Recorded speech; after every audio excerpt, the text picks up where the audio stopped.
Well, good evening. I'm even more unhappy now with Boris Johnson. Why won't you listen to the honest scientists putting this nation under so much extra stress? It's unnecessary, totally unnecessary. He should listen to Dr. Mike Yeadon and other scientific doctors who know the truth. His advisors are advising him wrongly. Anyway, get my mind off Boris Johnson and continue with the Bible Daily Dip, continuing with Job. Oh, and it's fireworks. Dear, dear, dear. Hope it doesn't disturb anyone listening.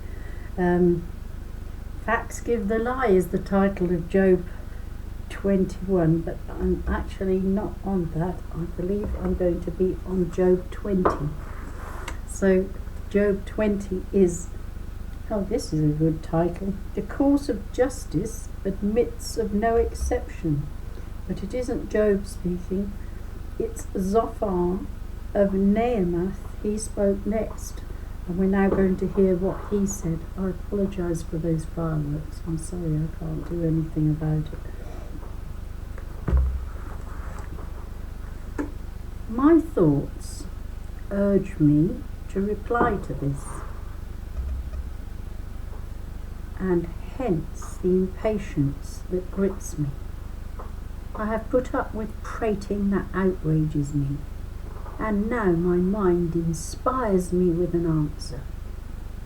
Do you not know that since time began and human beings were set on the earth, the triumph of the wicked has always been brief, and the sinner's gladness has never lasted long.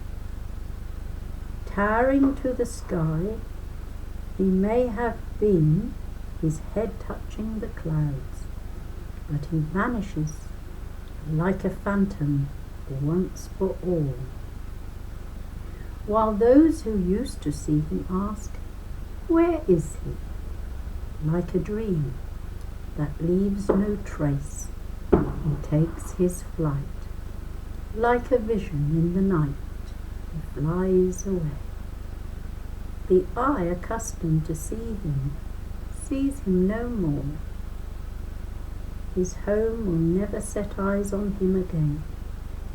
His sons will have to reimburse the poor, and his children pay back his riches.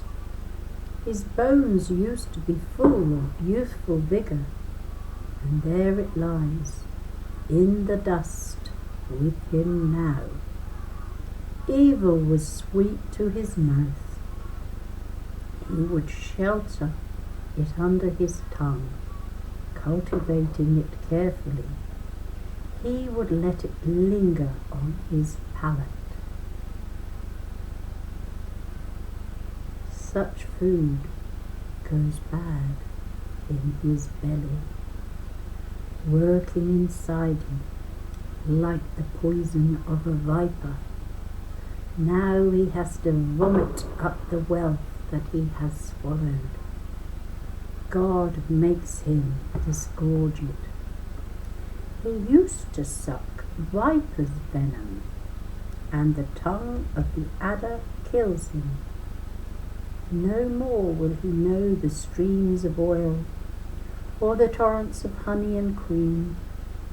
When he gives back his winnings, his cheerfulness will fade, and the satisfied air he had when business was thriving, since he once destroyed the huts of the poor, plundering houses instead of building them up, since his avarice could never be satisfied. Now all his hoarding will not save him, since nothing could escape his greed. His prosperity will not last. When he has everything he needs, want will seize him, and misery will light on him with all its force. On him God loses all his burning wrath, hurling against his flesh a hail of arrows. If he escapes the weapons of iron, the bow of bronze will transfix him. Out of his back sticks an arrow, from his gall a shining point. The terrors advance on him. All the hidden darknesses are waiting to carry him off. A fire unlit by human hand devours him and consumes what is left in his tent. The heavens lay bare his iniquity, and the earth rises up against him. The income of his house pours away like the torrents on the day of retribution. Such is the fate God reserves for the wicked, the inheritance he assigns to the accursed. The word of the Lord. Well, the thing is, having known Job already, I'm at an advantage, but they got it so wrong, didn't they? His friends and people got it so wrong. I'd love to hear this preached on, but nobody ever preaches on Job. Never. Or maybe 2 lines of whatever comes out of Job. You might hear a preacher preach on it, but nobody. I'd just love to hear someone with insights onto all of this, because it's like, it's compelling reading and listening, but at the end of the day we know that they got it wrong, the commentators, and they were rebuked by God, not Job. Poor Job was innocent of all these surmises. He totally was a righteous man in God's eyes.